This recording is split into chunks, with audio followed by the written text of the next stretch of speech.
This video presentation has been classified by the ABC as M. It contains material that is not recommended for persons under 15 years. As well as this vodcast, you can watch Good Game on ABC2 every Tuesday night at 8:30 or download it at abc.net.au/goodgame.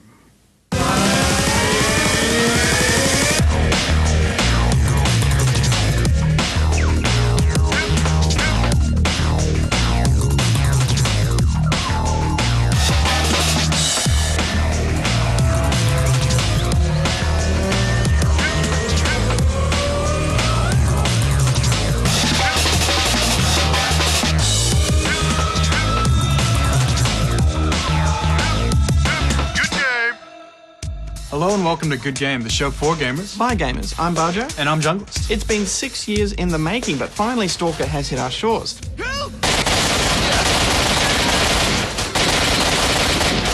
Opening sequences for games. Love 'em or hate 'em, they're our ultimate showdown for this week. Rise and shine, Mr. Freeman. And we samurai it up on the PS3 title Genji, Days of the Blade. Plus more Aya and the Doc, but first, here's Gamers News.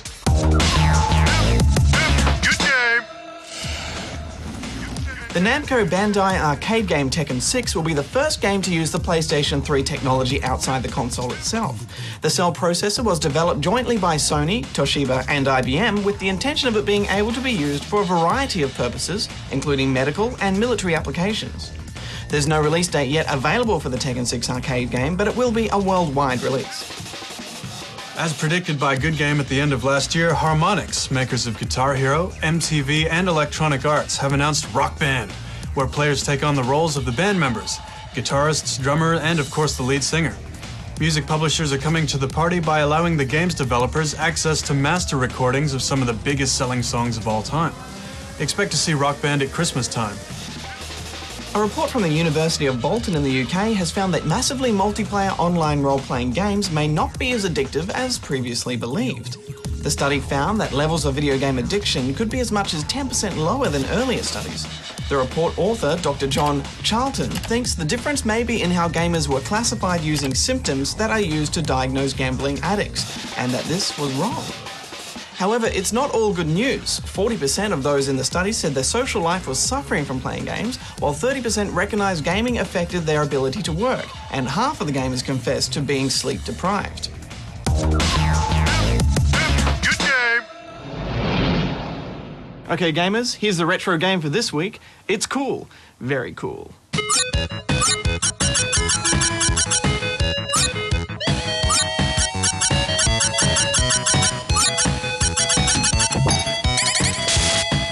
Answer at the end of the show. Good game! 6 years ago, when Badge here was just discovering deodorant, work began on a project called Stalker in the Ukraine. And just as my stinky friend and I were about to write it off as a Duke Nukem forever, we were pleasantly surprised. Stalker takes place over a massive 30 square kilometres of radioactive wasteland. This is your playground, love it or hate it.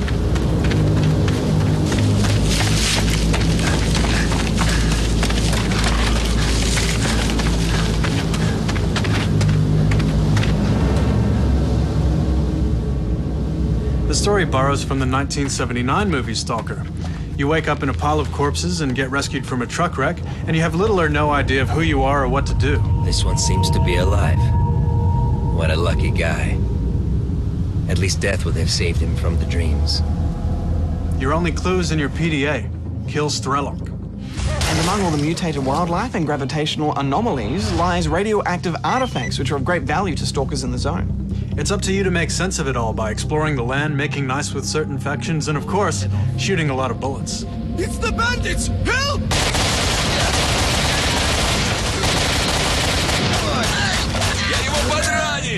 So, Jung, is it a shooter? Well, yes, but it's totally non-linear. They keep the main plot points to a minimum while giving you lots of side missions to force you to explore the huge land. So is it a sandbox? Well, kind of, but you can't really go anywhere. So is it an RPG? It definitely has RPG elements. There are different factions that you could damage or raise your reputation with. There are rare items and limited bag space. Every item has a weight value. And heavier guns weigh more, which means you need to eat more food to keep the energy up and drink more to keep the radiation levels down. But you don't really have to level up your character or anything like that. So, Jung, for the love of gaming, what is it? It's an FPS with prominent RPG mechanics, kind of like Do X. It does remind me a lot of Do X, but it is a bit less linear. In Stalker, there are multiple storylines and multiple endings and paths you can choose. But the best thing about Stalker is that the world doesn't revolve around you. You're just in the world, you know? Within the zone, animals will migrate, the environment will change, other stalkers and factions will pursue their own agendas. You're just one guy in amongst it. You make it sound like a good thing, Jung, but I actually found that slowed down the pace of the game. It took me about 4 hours before I started really to get invested and interested in the game, which makes me think, should I have to wait that long before I start to like it? Probably the best example of Stalker is one of the early missions. When you're on your way, you come across an injured Stalker. Help me, brother! Take the medkit off the stiff! I can't crawl that far! It's up to you whether to keep the medkit for yourself or give it to him and then raise your reputation with his faction. Alternatively, you could go away for a few hours and come back and find out that he actually tried to crawl his way to the medkit but died halfway. That is indeed awesome, and it does add to the whole atmosphere of the game as well. The graphics up close look kind of dated, but on an overall effect, they give it a nice radiation feel to it, and it's pretty cool. And it's because of that atmosphere that this game will scare you more than a game that's supposed to be scary, you know, like Fear. It's not cheap scare tactics, it's good scare tactics with good AI. I'm not ashamed to admit it, John, but there were parts where I had to be on the phone to my mum just to get through in this game. The AI really excels. The enemies will flank you and often try and lure you out or bait you, and you have to do the same and use all the cover you can to try and take them out. It's pretty tough. There was one part, actually, where I shot a guy and he faked his own death just so I wouldn't shoot him again. But I shot him again. That is awesome. Did you manage to get online with it? I did, Jung, and the multiplayer modes are pretty standard stuff, but the actual day and night effects, which are normally cosmetic in a game like this, really make a difference in Stalker and really make you take a different approach to how you're going to attack and suss out your enemies. That is when I could actually connect. There are some ping issues and some connection problems at the moment. So this brings us to the bugs section, yes? Yes, it does. If you're running Windows Vista, you're gonna have problems, even if you have the latest patch. That's right, and in most situations there's no solution for this, it's just tough noogies. But in some situations you can solve it. It's a problem with Windows not letting Stalker access enough RAM. We're putting a few links up on the goodgame site to help you solve this, but be advised they're for advanced Windows users only. Another thing too, when it's raining, you're assaulted by grey lines and triangles sometimes, and this is a bit frustrating. And another thing, which I'm not really sure if it's a bug or if it's just annoying, but occasionally when you shoot someone, they go into an animation which makes them immune to bullets for about a second. This is a game mechanic which is a bit frustrating, and I know I should be going for headshots, but it's still kind of annoying. Also, it's generally accepted that the crosshair is way too big. And there's been a bit of talk on the net about a hungry bug. This is a bug where you get so hungry you die no matter what, even after eating all your food, using all your bandages and your med kit, whatever. But this is not actually a bug. What happens is if you press the numpad star on your keyboard, this speeds the game up, which speeds your hunger up as well. You can solve this by pressing numpad /, which slows the game back down again. This isn't in the game literature or in the manual of the controls menu or anything, so if you've got a keypad configuration, you'll just have to work around it. Great job, boys. We wiped them out. Everybody have some rest. And you, Stalker, come over here. Let's have a chat. You know, Jung, I just wasn't able to get into it as much as you did. It really is a game of personal taste, and I found it's not something you can just pick up and play. No, definitely not. It's a hit or miss game, no pun intended. But if you love realism and if you like the exploratory type, if you got the time to really enjoy it, then you'll really enjoy it. But if you like going from A to B and winning the game as fast as possible, this isn't the game for you. Radioactive chickens? I'm going with 6.5 radioactive chickens. I can see that people would like this game, but I'm just not one of them. The clumsy inventory system and the bugs after 6 years of development was too much frustration for me. So, also, I think you only like it mainly because of the vodka thing. True.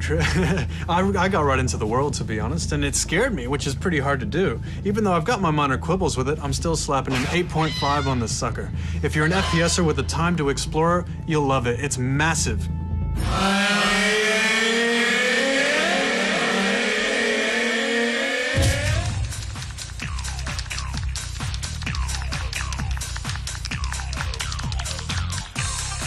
Have you hit in the sensor bar again, John? Yeah, I lost it. I'm sorry. Sigh! How am I supposed to get my Zelda on? I'll call the duck and see if he can help.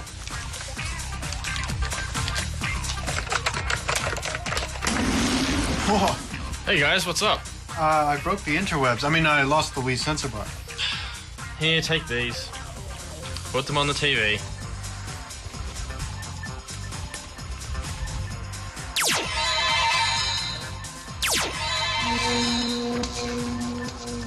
Hey, cool, it works. All a sensor bar does is let the Wiimote pick up where it is in space. So since it's based on infrared, you can replace it with 2 candles and it'll still work just fine. And if you've been wondering what the sensitivity slider in the console settings does, it changes how much light the Wiimote picks up, so you can easily play with this to get it working properly. Thanks, Doc. Cool, thank you. Bye-bye. Bye.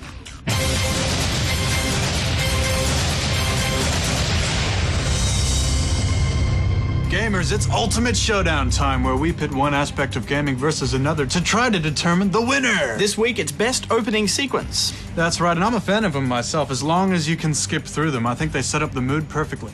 Yeah, but sometimes they put too much effort into the opening sequence, and then when you actually play the game, the graphics let you down, and it makes you feel a little bit disappointed, Pans.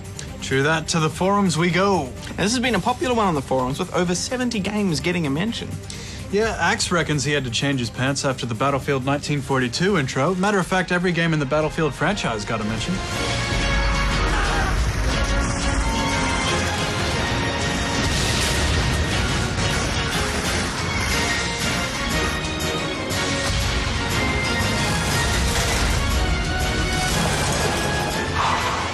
Half-Life 1 and 2 also got a few nominations. Rise and shine, Mr. Freeman. Rise and shine. Not that I wish to imply you have been sleeping on the job. No one is more deserving of a rest, and all the effort in the world would have gone to waste until... well, let's just say your hour has come again. And just about every Final Fantasy game got a nod as well, with special notice being taken on the latest in the series, Final Fantasy XII.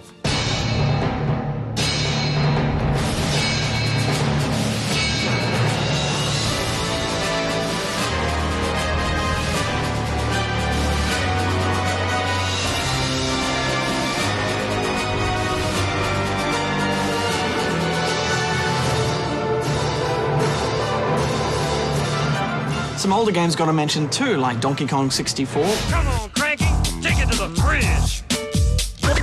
Walnuts, peanuts, pineapple smells, grapes, melons, oranges, and coconut shells. Oh yeah, walnuts, peanuts, pineapple smells, grapes, melons, oranges, and coconut shells. And Age of Empires 2.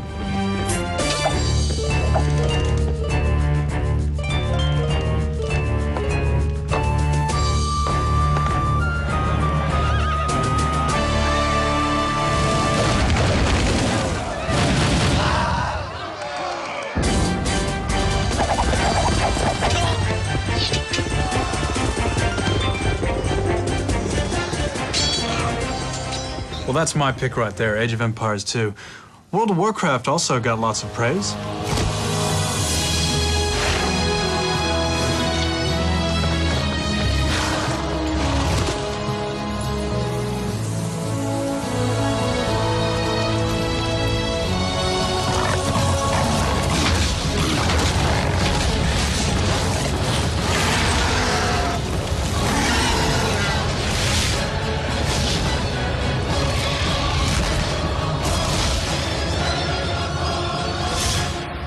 But the game that got the most forum votes of all was Dawn of War. Let's take a look at what was so good about it.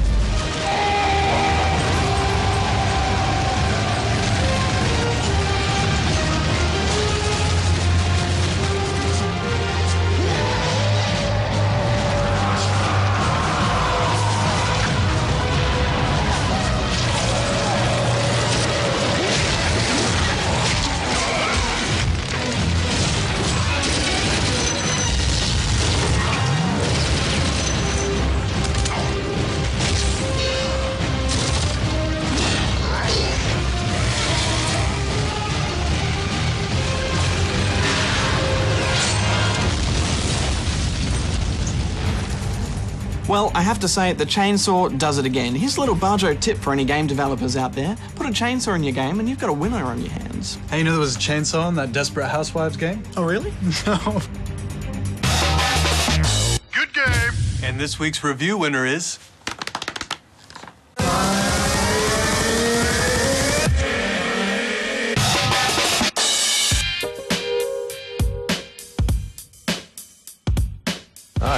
Ross Donovan. I'm the creator of Gamer Tonight. I'm just here to show you how the cartoon's made.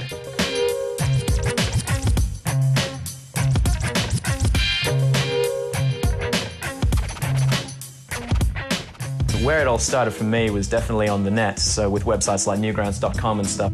That really got me interested in animation in general, but then I think I was using Flash for about 3 years, just doing it as a hobby. And then later on, when I left high school, I decided I'd like to do something with this, and I went to this place called the Film and Television Institute of Australia, and I did a one-year course on doing my diploma of animation.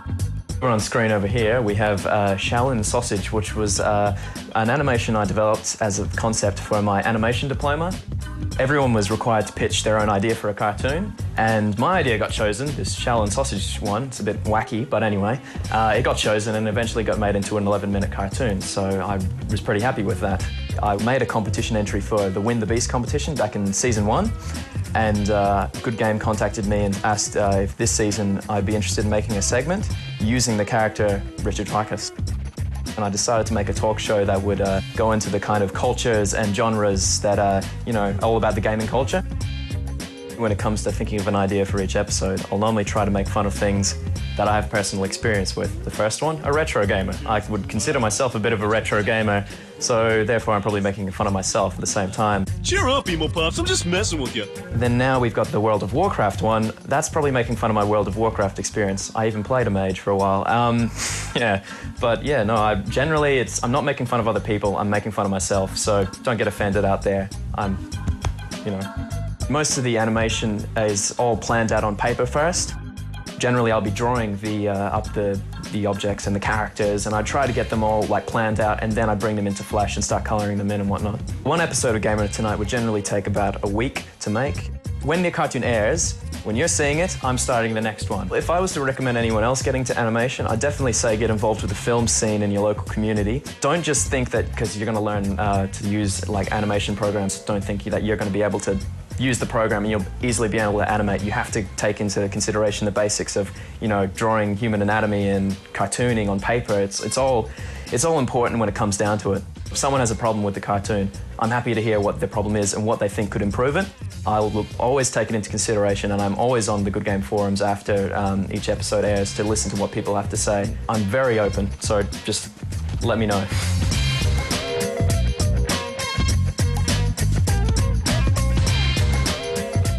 Okay, well, thank you for listening to me talk about how Gamer Tonight is made, but seriously, I have an episode to make, so like, go away.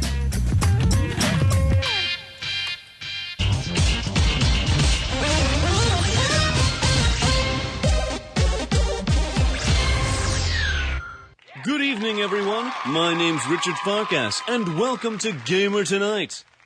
Tonight, we'll be talking with Arthur Pilladin, a World of Warcraft player. At least I think we'll be talking to him. Seriously, has anyone seen him around? Arthur, I presume?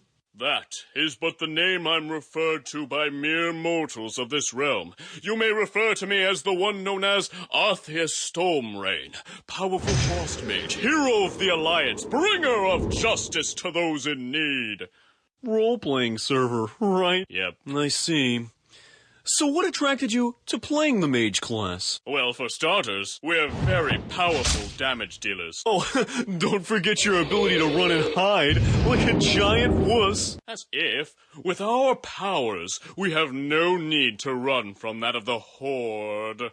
Yes, I'm sure the Horde all tremble at your ability to quench their thirst. Why do you continue to mock me so? Because something tells me you're not exactly the powerful mage you make yourself out to be. As far as MMO player stereotypes go, you're supposed to be an overweight 14-year-old boy with terrible acne who pays for his monthly subscriptions by mowing his grandma's lawn on Tuesdays after school, whose social life is driven by in-game relationships that he or she experiences through the company of their guildmates and or other players. Also, you hide inside the virtual world behind that of a superior internet avatar to compensate for what you don't have.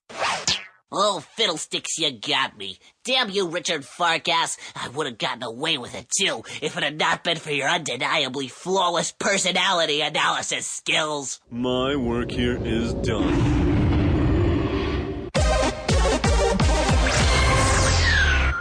La la la la, so you think you can't game. This week we're looking at enemy territory. Jung behind me here is training up for the Ruffle Cup, so I'm going to give him and you guys a simple tip to help you humiliate your opponents. Engineers have a lot of tricks up their sleeves, including the ability to lay mines.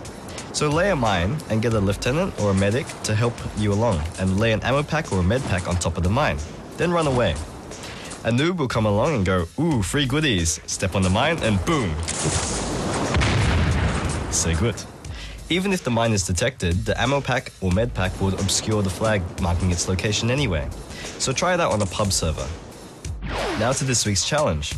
Normally when you lay a dynamite at an objective point, an alarm will sound alerting all the enemies. But on certain maps like Fuel Dump, it's possible to lay dynamite without setting off this alarm. How do you do this? Well, I'm not going to tell you, that's for you to find out. As a hint, I used 2 dynamite. So let me know how you go in the forums. Until next week, Aya out. Good game! I don't know what they are planning, but it seems the Haishi are attempting to regroup. We must put a swift end to them once and for all.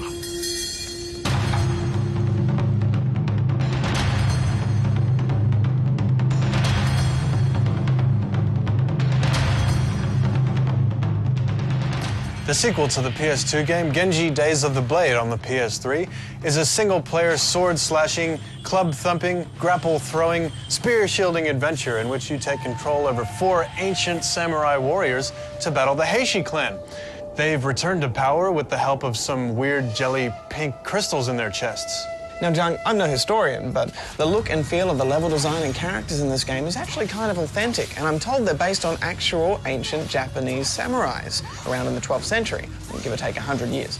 The slow and steady way your enemies appear and surround you is kind of cool, and it makes for some really good fight setups. Also, some of the levels are based on actual Japanese ancient battles.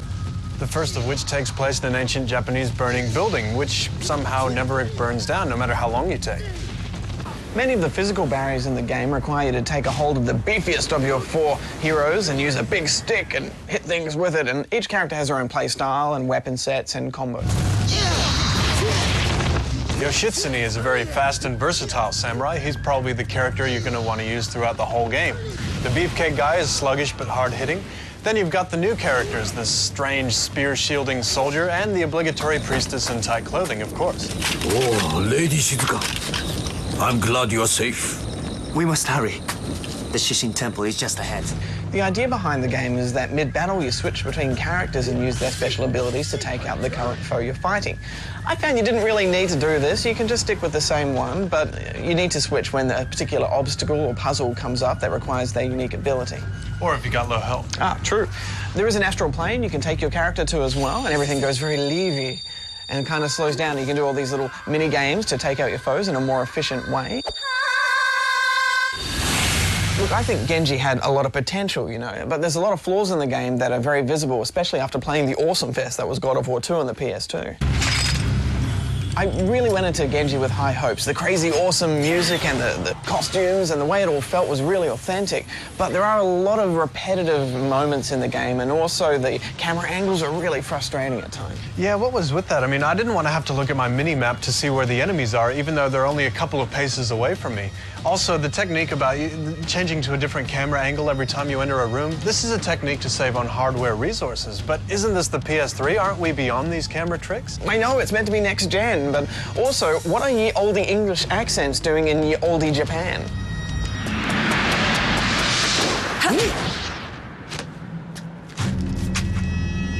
How dare you! Oh, sorry about that. You were standing there so still, I just assumed that you were a statue. Do I look like a dumb statue? Come down here right now! I have a better idea. How about this?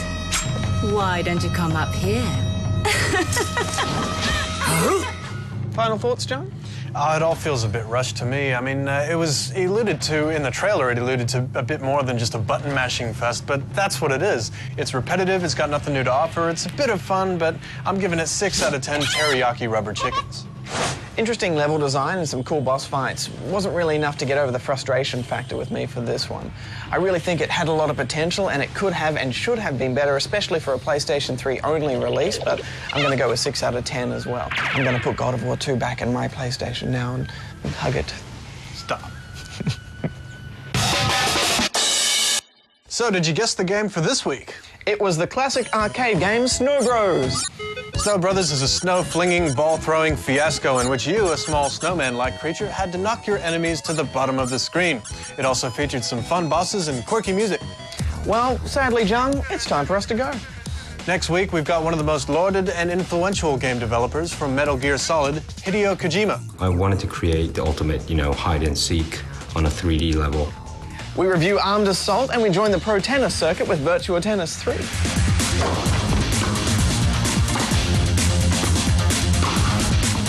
Game, set, and match. Player one. And it's Raffle Cup time again. We respond to the challenge from our very own forums for enemy territory. Bragging rights are on the line. All that and more, plus Aya and the Doc next week. Same time, same place, gamers. Jung out. Bajo out.